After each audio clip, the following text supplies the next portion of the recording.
Welcome to our channel Marks Well Education. My name is Rajkumari. आज हम 11th class की geography करेंगे और ये हमारा फर्स्ट चैप्टर है। इस बुक का नाम है भौतिक भूगोल के मूल सिद्धांत और जो हम चैप्टर कर रहे हैं उसका नाम है भूगोल एक विषय के रूप में। तो हम यहाँ पर देखेंगे जो भूगोल है यानी जो ज्योग्राफी है उसे एक विषय के रूप में देखेंगे, एक सब्जेक्ट के रूप में देखेंगे। तो पहले हम ये समझ लेते हैं कि भूगोल का मतलब क्या है। तो भूगोल है वो दो शब्द से मिलकर बना है, जिसका नाम पहला है जियो, दूसरा है ग्राफ्स। तो जियो का मतलब होता है पृथ्वी और ग्राफ्स का मतलब होता है वर्णन, यानी पृथ्वी का वर्णन ही भूगोल होता है। और जो इस वर्ड का यानी भूगोल का, जियोग्राफी का जो वर्ड है, इसका सबसे पहले प्रयोग जो है वो इरेटोस्थेनीज नामक एक ग्रीक विद्वान ने इसका प्रयोग किया था। तो आई होप आपको ये समझ आया हो कि भूगोल का क्या मतलब है। भूगोल का मतलब है पृथ्वी का वर्णन। तो जैसे कि तो नाम ही इसका यही है कि भूगोल एक विषय के रूप में है, तो उसके बारे में इस चैप्टर में बताया गया है कि विषय के रूप में है। तो इसमें क्या क्या समझेंगे। तो पहले तो हमने समझा कि भूगोल का मतलब क्या होता है और इसका सबसे पहले जो यूज़ था इस वर्ड का किसने किया, तो वो इरेटोस्थेनीज नामक एक ग्रीक विद्वान ने किया था। अब हम ये जानते हैं कि भूगोल जो है यानी जो पृथ्वी का वर्णन है उसको जो उपागम है, अप्रोचेस है, उनके बारे में बात करेंगे। उपागम मतलब जो भूगोल है उनको पढ़ने के तरीके भी ऐसे समझ सकते हैं आप।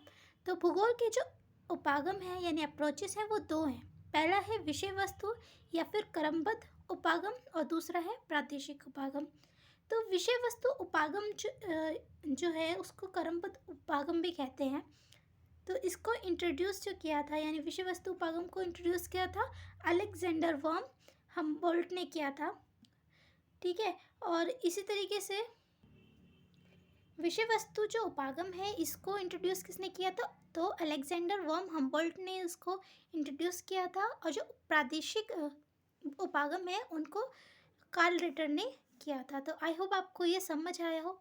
विषय वस्तु उपागम या फिर क्रमबद्ध उपागम में क्या होता है, तो इसमें क्या होता है कि कोई तथ्य या फिर कोई भी एक टॉपिक ले लेंगे और उसको जो है पहले तो वर्ल्ड के अकॉर्डिंग यानी विश्व के उससे देखेंगे कि विश्व स्तर पर देखेंगे। कैसे देखेंगे, जैसे कि कोई वन जो है वन स्तरीय, जैसे कि कोई प्राकृतिक वनस्पति यानी नेचुरल जो वेजिटेबल्स हैं उन पर अध्ययन करना चाहता है, पढ़ना चाहता है, तो इसमें क्या होगा, सबसे पहले उसको वर्ल्ड में यानी कि विश्व स्तर पर देखेंगे कि वो कहाँ कहाँ है, कैसा है, ठीक है। उसके बाद उसको बांटेंगे वो कितने प्रकार का है।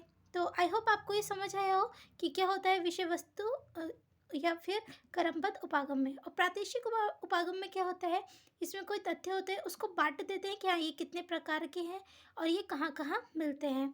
तो ये प्रादेशिक उपागम और ये रहा विषय वस्तु उपागम।